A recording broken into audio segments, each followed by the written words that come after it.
Welcome to this video, and today I'm going to talk about which scope mount to choose when you're having a Zeiss Victory V8 1.8 to 14 by 50 with an M rail or ZM rail and a Blaser R8 Ultimate. So we received an email from our customer, Tristan, if he can use the regional low mount for this scope on his Blaser R8 Ultimate. So we are talking about this mount. So if this mount the low option can be used on an R8 Ultimate with this scope with a Zeiss ZM-VM rail. The model here is without the rail, but which scope it is. So let's find out. So if we go, he didn't specify which R8 Ultimate, so we'll just go and find, we will do it like this. So yeah, the Blaser R8 is here. We'll configure it and choose the R8 Ultimate. So he didn't define which ultimate with which caliber, which barrel, and so on. We'll just use the standard one. So I do believe most of these rifles in the ultimate version, they come with a recoil absorption system and with adjustable cheek rest. At least what we are seeing here, this is the most common version. And I will also choose the match 22 millimeter barrel so that if the scope really is mounted very low, that we'll see if there is any problem with this or not. I will also put a silencer on top of it, even though you can also put all non-original silencers afterwards in the following steps in our tool. So okay, we add this R8 Ultimate into our mechanical matching configurator.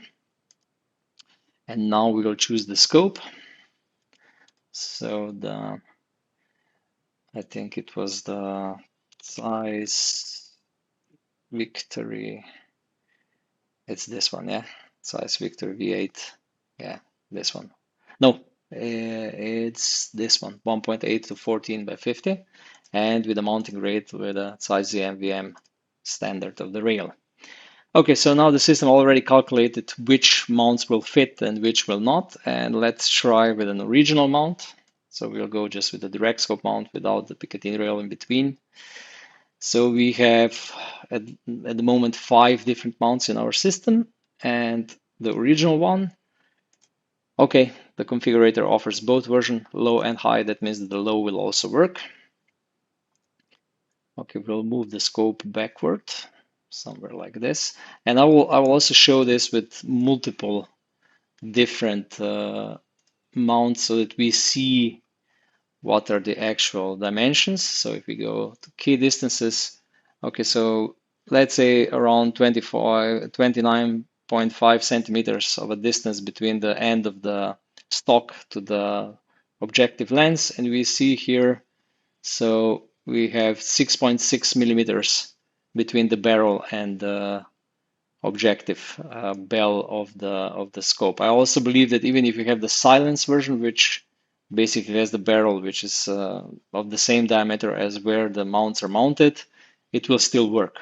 So you can use the low mount, and I also think with almost 7 millimeters between the barrel and the scope, it's not really that low. If you go with the high mount, it's going to be much higher. Yeah, so let's try and move the scope to the similar position. Okay, let's say with let's see if it's again, yeah, just a little bit more like this. Okay, so now we see a 29.5, a little bit less, 0.1 millimeter. And you see here you have 13 millimeters between the barrel and the objective lens. So the low version of this mount is definitely more suitable and better.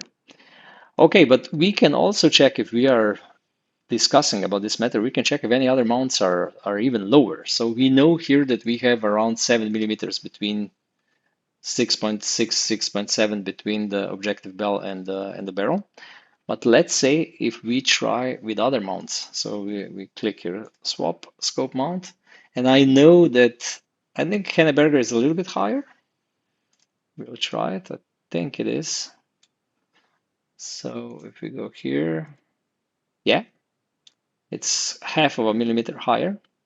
And we again have, oh no, we need to move it more for backward. We are not at the same position, so somewhere like something like this.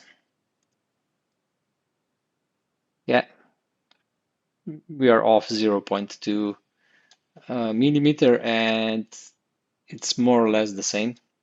So 0.3 millimeter of difference. So it's almost the same, a little bit higher maybe, but there are others who are lower. And this is Osuma, at least if my memory serves me. So Osuma is lower. Uh, let's see. Yeah, you see 29.6. So we are roughly the same position. And you see it's only 5 millimeters, 4.8 millimeters between the barrel and the objective bell. But then there is even Rusan, which is even lower. I think Rusan is the lowest possible option.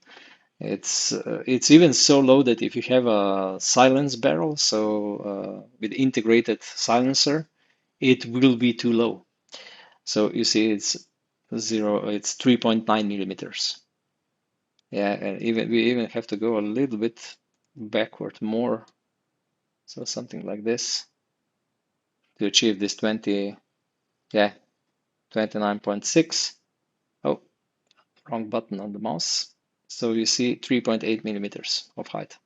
So if you have a silence barrel, then this mount is even too low. But okay, I think I answered the question to Tristan. So you can use the low mount, the original version of a low mount, and the whole setup will work nice. And like I said, 7 millimeters between the barrel and the scope is it's quite optimal.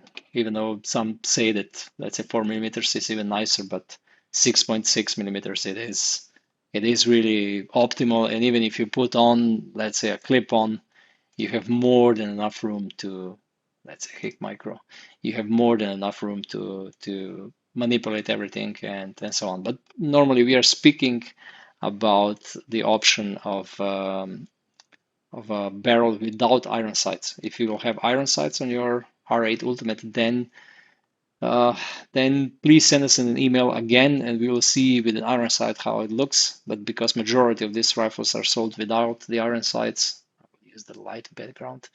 I also configure it here without the iron sights. But like I said, even the lowest mounts, like from Rusan and Osuma, they still work, even with the match barrel with a 22 millimeter objective, 22 millimeter diameter. Okay, I will share the link of this configuration without the clip-on. You can find it below. And if you have any similar questions, I will definitely prepare videos for you as well. I have a couple of them in the pipeline because I got some questions for Sabati tactical rifles, which I will make a video of. And I also got some questions regarding the Swarovski DS with an SR rail, and I will also prepare a video soon. Thank you for watching. Please use comments or send us an email if you have similar dilemmas of which mounts to choose and how things will look together, and I can provide a configuration which will solve this issue. And in next couple of months, before the end of this year, this tool will be available to everybody. So if you wish, you can also subscribe to get notified immediately when this tool is available. I will also leave a link to subscribe to an email notification when the tool is ready below in the comments of this video. Thank you.